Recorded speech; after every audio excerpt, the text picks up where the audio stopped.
Communications Counselor Christina Parsons from Dawson College. She's the senior communications professional at Dawson College. And she cast a media spotlight on Dawson through proactive media relations to promote the launch of the Dawson AI, which is, I've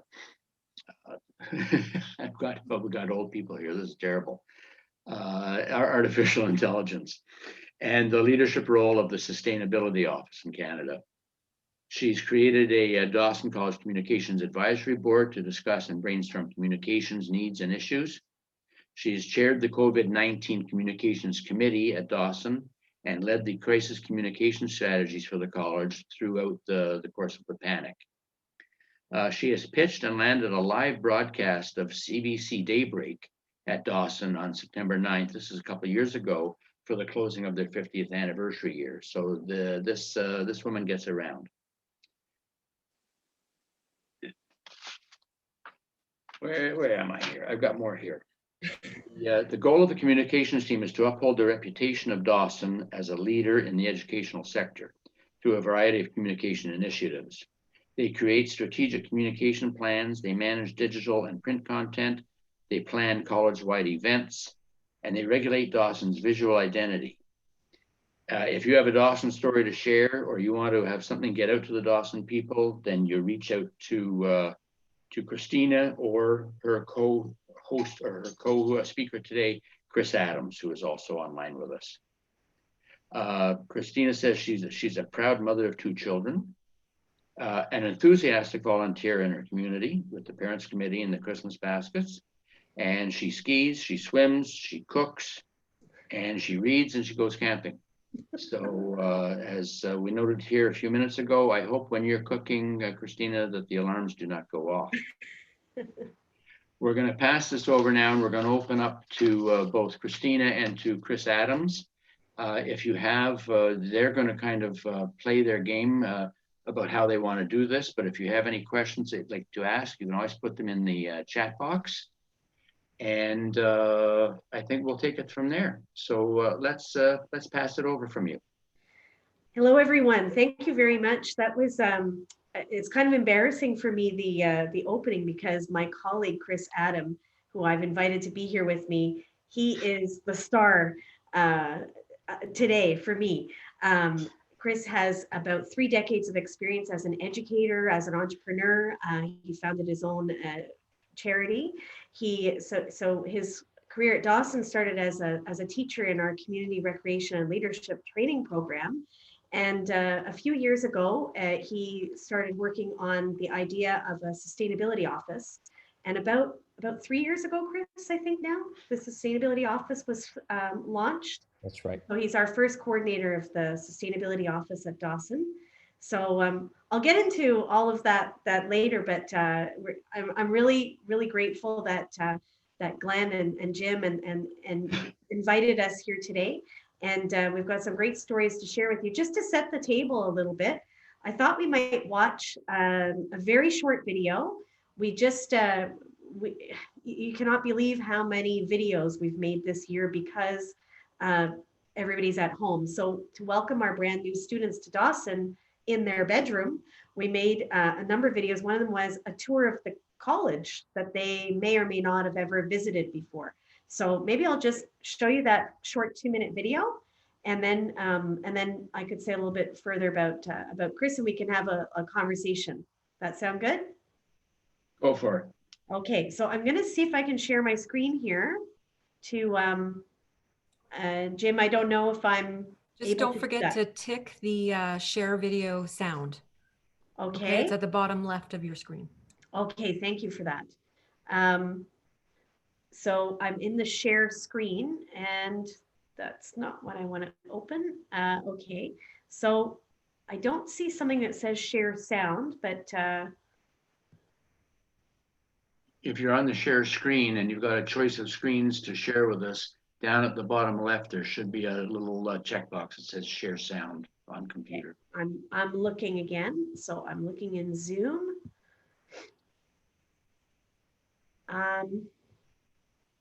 Share computer sound. Okay, I see there. There you go. Okay, so I'm now opening up a video. Can you see the video? Not yet. Can you see the image of the video? No, if you clicked on it to select it, then you'll have to come back down to the bottom to say start sharing. Okay, thank you.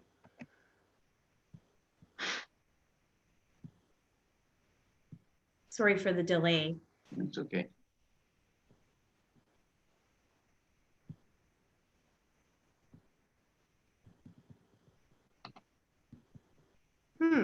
Yeah, you click on the screen that you want so that it's highlighted. Yeah. And then a thing will pop up at the bottom right that says share. Okay. I see. Okay, thank you for walking me through that. Okay, so you should see. Bienvenue and welcome to Dawson College. Let me show you some of my favorite places. Right, Expand it. I just want to make that a full Screen, yeah. full screen. Sorry about that. Okay, so we'll put it back. So I'll let the video run. Bienvenue and welcome to Dawson College. Great. Let me show you some of my favorite places. Our living campus is an urban biodiversity zone located on traditional Indigenous land in downtown Montreal. Built from 1904 to 1908, Dawson's Heritage Building was the mother house of the Congregation de Notre Dame. Over the years, Dawson has upgraded the building with active learning classrooms and tons of renovations. The latest addition was the Dawson Theatre, built in 2007. Today, Dawson has a diverse student population of about 9,000 full-time students. The college is directly connected to the Atwater Metro. Almost all students and employees walk, ride their bikes, or use public transit. The lower atrium is home to the lockers and the bookstores. And nearby, phys ed courses take place in a triple gymnasium featuring a rock climbing wall and fully equipped fitness and weight training rooms. This is the home of the Blues. 17 teams play 11 different sports. Dawson fans bleed blue, especially for basketball. The atrium is the hub of student life. This is where students eat, hang out, and do homework. Campus life is vibrant. There are many student activities and clubs for every interest. Our library is also a peaceful study space. Digital resources can be accessed off campus. The 2G, 3G, and 4G hallways feature the works of our student artists. And here's the first year student office, which offers students drop-in support and helps them navigate through the services and support that they need. Dawson is committed to well-being for all, sustainably. In 2018, the college committed to being carbon neutral forever.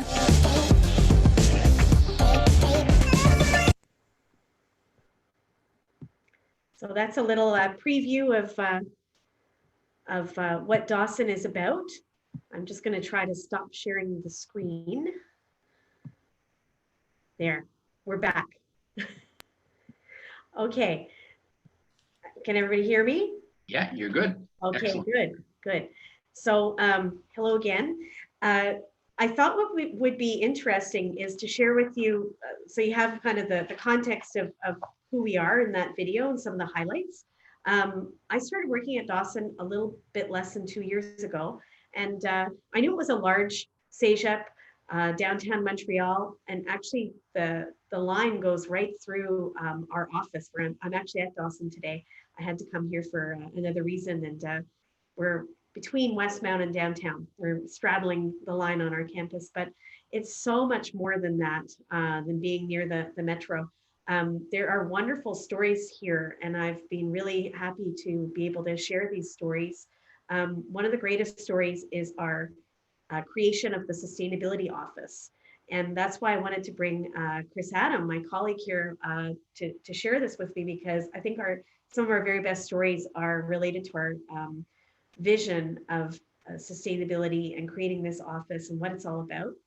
So like I mentioned earlier, Chris has been at Dawson for about 3 decades as a teacher and now as a manager of our sustainability office. It's so much more than just managing our garbage. It's so much more. So Chris, why don't you say a few words, if you'd like to say a few words about yourself, and then maybe I could ask you a few questions, and then our Rotarian friends can jump in with questions. What do you think?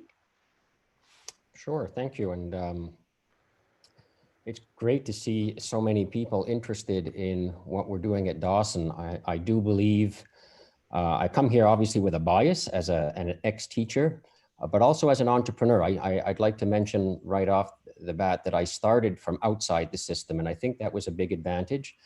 As a student, I was like many males, perhaps, unfortunately, that I did not do well at the beginning of my education, high school and college. I left the system to start a business that specialized in using nature to teach any topic. So if you were an engineer, if you were a poet, the inspiration was in nature. And we used the term nature as mentor. And I developed that over 15 years and then went back to school, got my master's and entered, well, I was already at Dawson at that point, but I brought entrepreneurship, leadership, training, how the interpersonal is so important, and sustainability together. And we call that at Dawson well-being for all, which resonates far more with all of our staff, not just our teachers. Are you interested in contributing to well-being for all? How do we help each other? How do we help other species? How do we help ourselves? So I'd just like to mention perhaps that some of the things that we've accomplished, and we'll perhaps have some time to reverse engineer it. We had one student so interested in composting when she saw a lot of closed doors. It's dirty, there's going to be fruit fly issues. You know, why should we compost at Dawson? What if people bring their own compost in because they're so keen? Typical things that are generated in an educational institution. And Annie said, I will personally empty the first containers that I put out to test this. And she did. And there were fruit flies, and we had to deal with the very issues that we identified. She actually delayed her university to volunteer at Dawson College. And it was so successful from her first 30 little bins that we now have 99 recycling and composting stations throughout the building. Our waste paper bins are gone in the hallways. They're a fossilized, part of our history. And we now compost 1.1 million tons, 1.1 tons of material per week because one student decided this is something that was important. So that to me defines what we're doing at Dawson. 50% easily of all the accomplishments come from individual students that had an idea and the sustainability office backs them. So we are now designated a monarch oasis, a biodiversity zone in Montreal. We have rooftop gardens that we harvest and donate food to people in need. It's a wonderful story. It is, and I want to bring everybody back because apart from being your Westmount neighbor and the downtown Anglophone CEGEP, I think a lot of people know about us from a very sad story. And that very sad story that happened in 2006. All of us, I know we have some guests here that are Americans, so I'll just say very quickly, we had a terrible event in 2006 at our college. Very sadly, there was a shooting and we lost one of our young students and other people were injured. And so Chris was here at that time and he can maybe tell us what happened after that. So we don't want to focus on what happened on that day, but I think from the beginning it was, okay, this has happened to us, but we're not going to define ourselves by that. We're going to take this and do something different. And the sustainability office was born out of that. So maybe Chris, you could take us back and tell us that story of the community response. Yeah, there's an interesting connection. The day we launched Sustainable Dawson was the day of the shooting. And we had a big display in the Atrium and the police, of course, had to seize all that material as part of the forensic evidence. But you can well imagine it shook us to the core. It shook the country to the core and it forced us to think, why do we teach in the first place? Regardless of the discipline, why do we teach? And why do these things happen?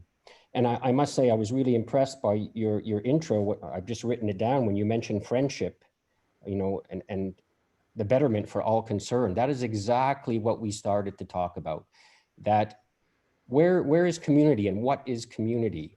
There are a lot of lonely teachers and students that come into our institutes of higher education. Just because you saw in the video that 9,000 students visit our college did not mean that there weren't lonely people. So we started to look at that. And after the shooting, we decided what would best show the community who we are and how to heal. And we thought a garden was the best way. A garden, celebrates life. It only uses local material. It recycles what it has readily available. It's an inspiration for the poets I mentioned earlier, artists, scientists. So we created a peace garden And no one, when they said, let's make a peace garden, nobody said how large it would be. And it was the teachers, and I would say, I'll just say adults for a moment, the senior people who thought, okay, a small little square garden. It was the students who said, hey, let's make a mini park. Let's take a whole section of our grounds and celebrate peace, not in a square, which is totally human, you know, not too many square things in nature. So they created this beautiful infinity loop, 2 infinity loops together. 1,500 volunteers put their hands in there, people clapping from their balconies, our neighbors. You know, maybe you remember that day. It was a wonderful moment when we inaugurated our Peace Garden, which celebrated local biodiversity. Yeah, and so out of that, we have the Peace Garden, and then I think it was in 2017 that the Sustainability Office was formally established with a staff. So Chris has himself plus 2 other staff members, which I think is quite unusual at a Quebec CEGEP to have a little team working on that. And then there are other people who've been sort of seconded from our facilities management team and our Office of Academic Development supporting teachers. Our Dawson Student Union, they have a rep for sustainability. All this comes out of this vision that Chris was sharing with you. And so it's really the heart of the college. And so they made some really great projects out of that. So a few things that I wanted to ask Chris about to share with you was we shared about the Peace Garden a few years ago. Last year, we had that enormous peaceful march in Montreal for the climate action. And suddenly institutions, corporations, institutions of higher learning and so on, were talking about the need to be carbon neutral. And Dawson actually had already started that with Chris's leadership a few years before. So maybe Chris, you could talk about that journey to getting to be carbon neutral. Yeah, we've really created benchmarks. More than 15 years ago, we know the emissions, for example, that are created by our waste. We know how much we recycle as opposed to how much we send to landfill. And then we created reduction goals and campaigns for our waste. We know what our energy, both electricity, the grid itself in Quebec, and our oil and gas creates as well, with such detail that we actually, with students' help doing the math, we looked at the fuel that our generator uses. And if we don't use it, we have to test it once a year to make sure it functions. And to that detail, where's the food coming from in our cafeteria? How far did it travel?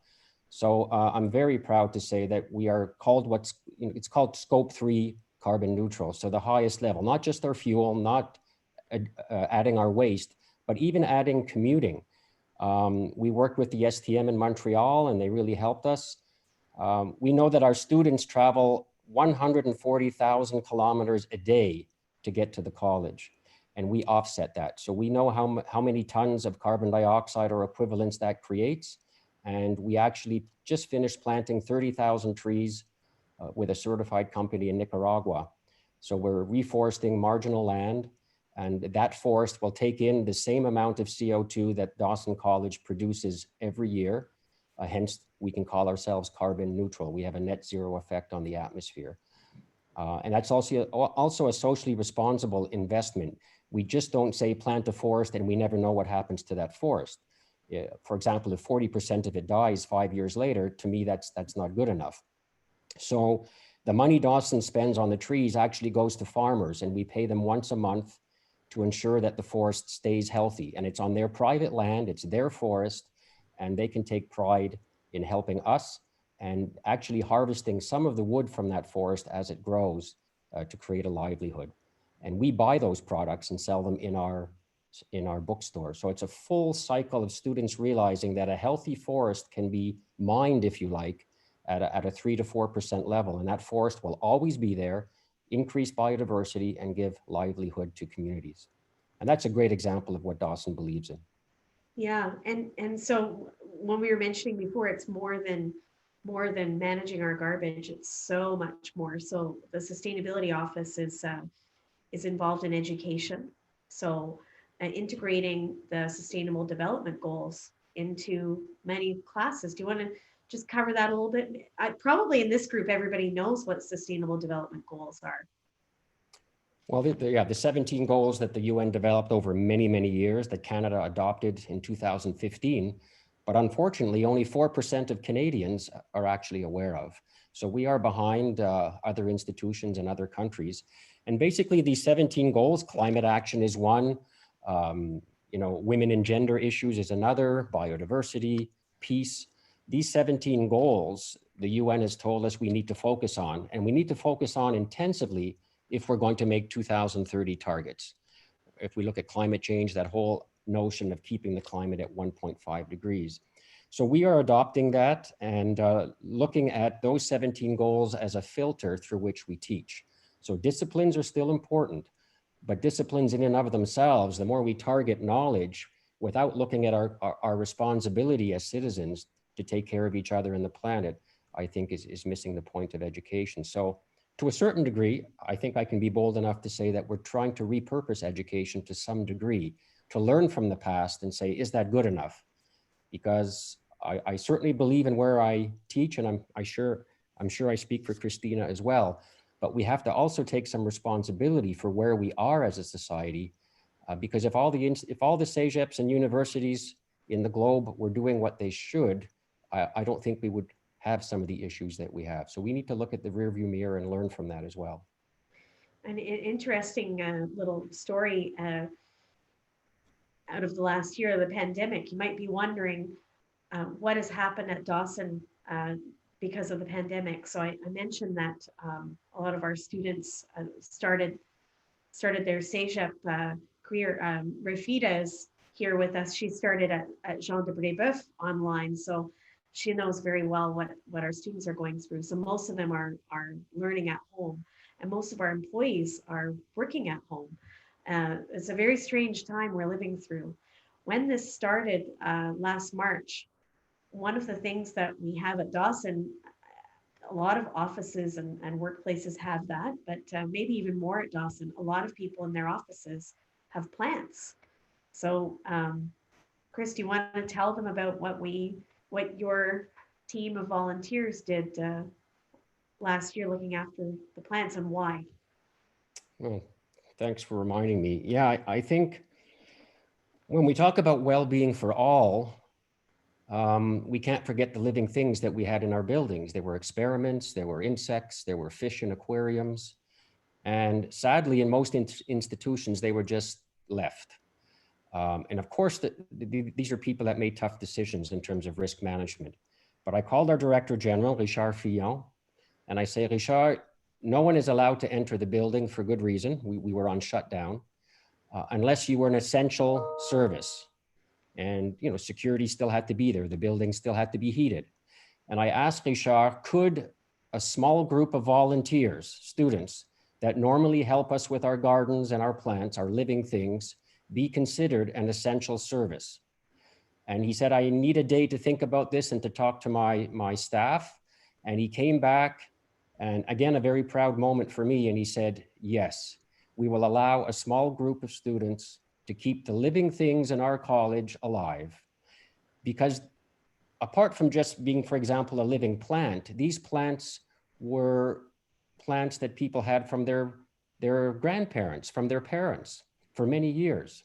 And I realized that even more as I began to water, and Christina did her great work and we got it out, and it resonated with the public. I mean, there were quite a few news stories, in fact, the front page of the Gazette, and people started to write saying, this is a plant my mother gave me 20 years ago. I'm so glad it's still alive. This is a plant that I've had in my office since I started at Dawson. And I actually found a plant up on the 8th floor and tucked away in this small cubicle of a window. And it was a plant I remember from my childhood that my mother had. So it was a wonderful moment for me because she was in a nursing home and I couldn't see her. And I just touched that plant as I watered it, and I had wonderful memories as I walked down the hall. So to me, it represented what Dawson is doing. It's connecting feeling and knowing as an institution. And that is a powerful, powerful message that you mentioned when you talk about friendships. So a relationship with each other, a reconnect, more relationships with living things that aren't human. That is really what we're emphasizing as much as we can and getting that into the classroom. And those plants represented just that, those relationships. So I just want to share there a couple of neat things that are coming up, despite all the challenges that we're living through, all of us, wherever we live and work. At Dawson, we have we're going through an accreditation process that we're almost at the end. So we're eagerly awaiting the final results, but it looks like we would place quite well in this international accreditation for sustainability. So if that happens, that'll be a big news story that we'll be very happy to share and hopefully inspire others to get on board with. What was the other thing that I wanted to, the other thing was, and I think Chris could speak about that, and maybe it's something that Rotary might even like to get involved in. This vision and this way of thinking of sustainable happiness and bringing that to different organizations is something that Chris has been doing a lot of lately. And so we have an elementary school, we have universities, we have communities that are interested, even a church. Maybe Chris, you could speak a little bit about sustainable happiness. Yeah, to relabel sustainability, which often people put into a separate piece of the pie as a discipline. We're trained to do that. And right away, as soon as you do that, you separate it from everything else. So what we worked on in 2015 and have developed at Dawson as it's a world first is to enter well-being for all or sustainability through one's happiness. And we don't define that. We just ask people, what makes you happy? For example, I have a coffee right here. This is a common one. So people will often say, I like my 10 o'clock coffee break. And when we ask them why, well, I'm away from the stresses of work.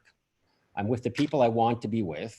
I'm accepted for who I am. And really what they're doing now is talking about positive psychology. We know that from the field of positive psychology. So and then we'll say, well, where does the coffee come from that makes you happy at 10 o'clock? And we get into fair trade coffee. Would you be willing to spend 10 cents more per coffee to make sure that somebody in Nicaragua, where we work, or Mexico, has enough money to send their children to school? And they go, of course. So you can maintain your happiness, but you can actually augment the happiness of somebody who's picking the coffee. And then we bring the planet into it. And we say, well, what if it's shade coffee and the birds you like to hear at your country place in the summertime have a place to go in the winter? So your happiness can augment the happiness of others, people, and other species. And that's our definition of well-being for all. And we have a 20-hour sustainable happiness program. It's not about sustaining happiness. We fully know that people need to have a full range of emotions. It's using sustainability topics to show that when you help each other and the planet, you feel better. And when you feel better, you give more of yourself to society. Research tells us all of this. Somehow, though, I feel we're so busy teaching specific things in specific disciplines that we forget the simplest things are the most profound, that we have a need to give back. And when we do, we feel better, stress is reduced, and we have a healthier environment. So we are actually focusing on that, and it's just resonating with people, as Christina said, with students, with staff, and I predict it will go across Canada in the next 12 months. And COVID has just been a magnifier of what already existed: stress within our systems, a thirst, I would call it, with students. They want to give back. We cannot continue to tell students what's wrong with their world. They know what they want. And I think we have a responsibility to do is show them where the hope is, because we've got an amazingly socially conscious youth sitting in our colleges who want to give back to their society. And we're just too busy teaching them other things. So I think we're onto something, and the students have shown us at Dawson that raise the bar and let us jump over it, and we're going to be there. And it's a really exciting time. Thanks, Chris. I think we're at the question period. I see in the chat there was a question about the construction on de Maisonneuve. I'll just quickly speak to that. I'm not sure. I think that's the only question in there right now. So the question is, what's going on with the de Maisonneuve closure between Atwater and Wood in Westmount? And it should be wrapping up this winter, I think. It's not our project, it's an STM project to do some kind of reinforcement of the Atwater Tunnel. And the idea was in the chat was, wouldn't that be nice if we closed the street for good? And that could be an idea. It would give, I'm sure that people at Dawson would be into that, give us a little more space there and safer crossing into Alexi Neon Mall. And I'm sure it would be really beautiful with greenery, but as far as I know, it's not, it would be reopened in the winter with landscaping work continuing next spring, and then it would be finished. I have a question. There might be some, but obviously Dawson doesn't like have a whole lot of sustainability awareness courses or save the planet courses. So how do you get the message out to the kids? And I use the word kids loosely, the young men and women. And do you feel that they're coming in with this idea of social responsibility ingrained in them now? Or are you going out to them and trying to introduce it or increase it in their minds? Both, actually. Yes, they're coming out of high school, which also is really busy, particularly from about grade 9 on, 10 and 11, where you have to take certain courses to prepare yourself for college.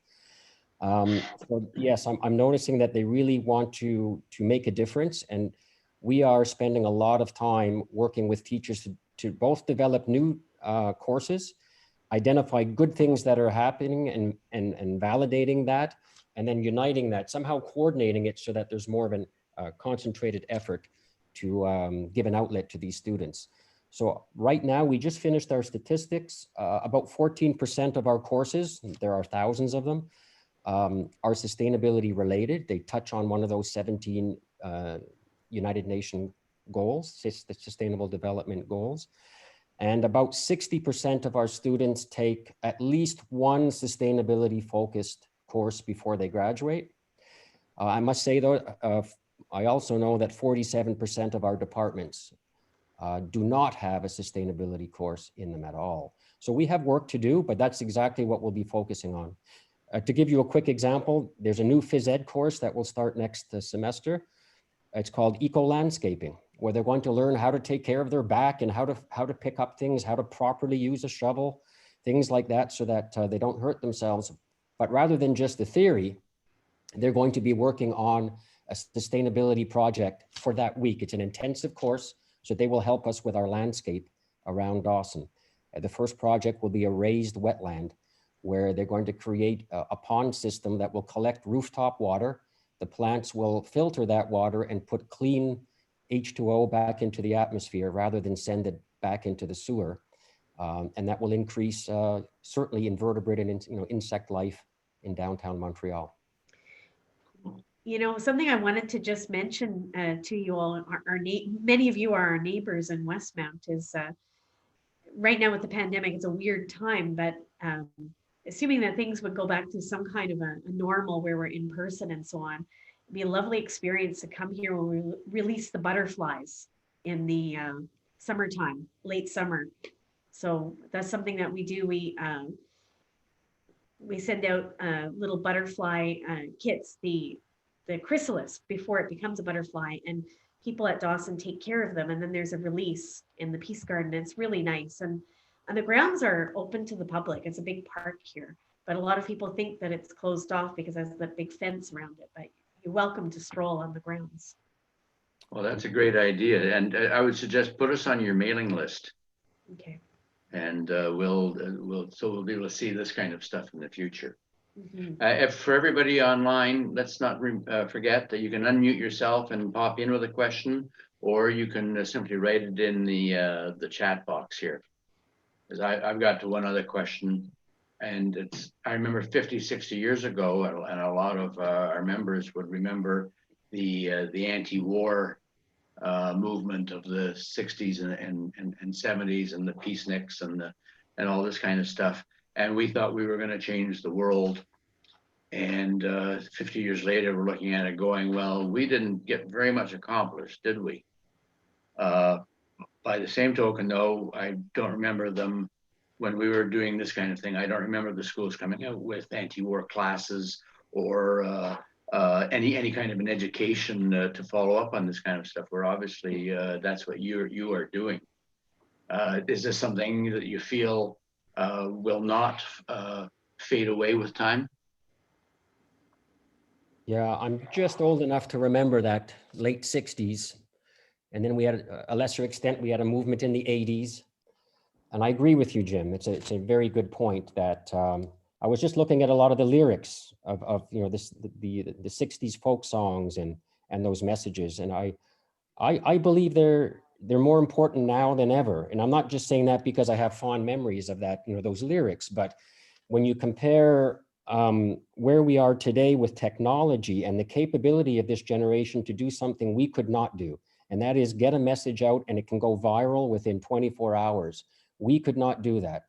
And that gives me a lot of hope because I've seen it.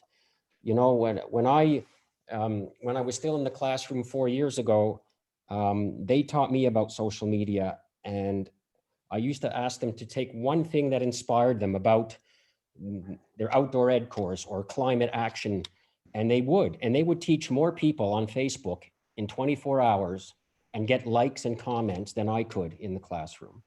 So I think that's really powerful. And the last thing I'd like to mention that gives me hope on the days where I think, well, boy, why don't I just punch out at 5 o'clock, have a nice drink and not worry about this. After the shooting, 5 days after, we had the psychologist come in, we were all prepped, or we thought we were. And our Richard Fillon said, take back our school. It's not our fault, take back our school. And that resonated now in research around the world that that's exactly what you have to do. You take back what is normal. And you may remember photographs, de Maisonneuve Boulevard had to be shut because the students did not come in when we opened the doors at 8 o'clock. They texted each other and they said, the shooter came in with hate at 12:41. We will come in with love at 12:41. And I thought, wow, wow. And they did. So even now, you know, it's more than 10 years, I get goosebumps. So Jim, to answer your question, I think if we can give them hope and say, we need you, use our wisdom, both in terms of what we have, what we feel is needed and what we did wrong, and openly be vulnerable that way and say, we need your youth, we need your exuberance, let's do it. I think they're ready. I really do. I have hope. Thank you very much, Chris. I appreciate it. There's a little comment here. Goosebumps is right. Heather saying her cousin was one of those students marching in with love. So it's good to know that it's still alive, and there's hope for the old folk because the younger generation is going to take over for us, God willing. Any other questions before I turn this over? On the whole concept of CJEP versus the old grade 12, 13, and how, I mean, I guess Quebec's the only province that does that system, but could you comment on the success or otherwise you feel of CJEP versus staying in high school? Well, I'll answer that again as both as a teacher that can look back 30 years and when I was in that system and I didn't do too well.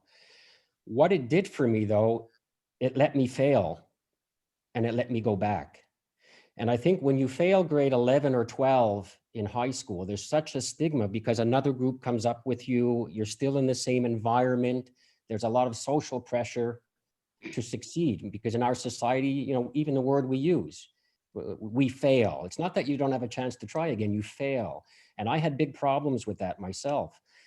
I think what I really see at CEGEP is it lets our sons and daughters look at themselves with some freedom. And for many, that freedom is tough, but I think it's really important because I've seen so many students think they know what they want to do, and they discover themselves at CEGEP.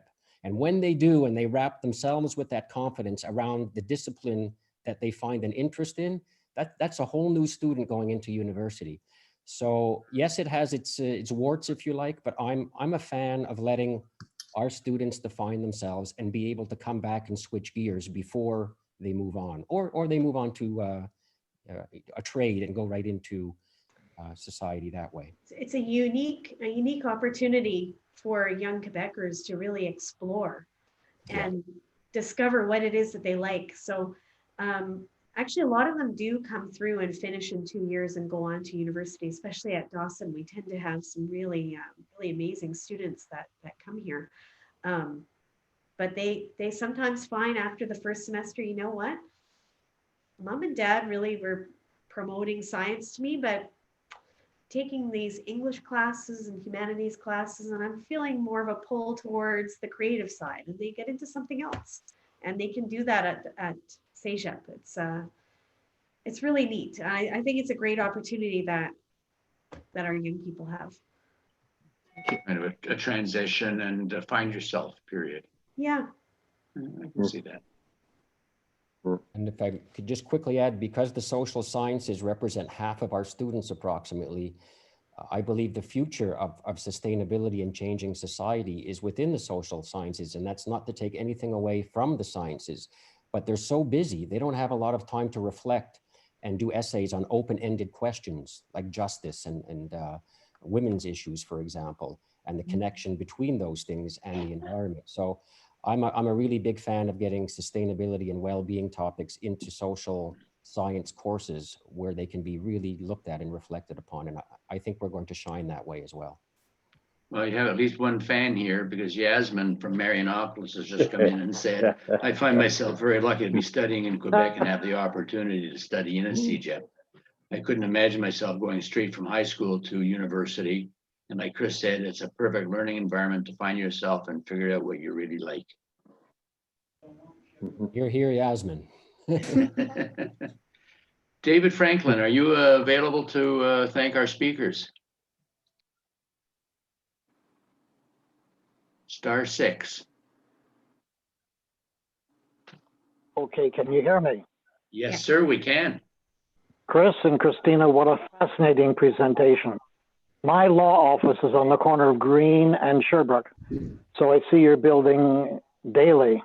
I remember well what happened in 2006. I saw students fleeing the scene.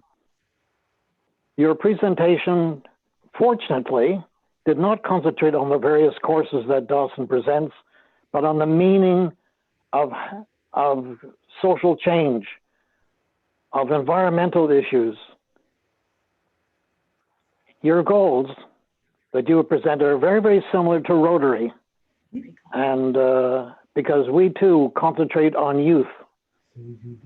I would think that we should have a closer relationship between Rotary of Westmount and where we are located, and so are you, in Westmount, because our goals are very, very similar. Thanks for showing what's happening inside that huge building of 9,000 students. I live in Montreal West. We only have 5,000 students. So you have a little city, and you have explained to us so eloquently and so thoroughly what's happening, how we're helping the youth cope. Thank you very much for your presentation. Thank you. Thank you for inviting us. Thank you for giving us the opportunity.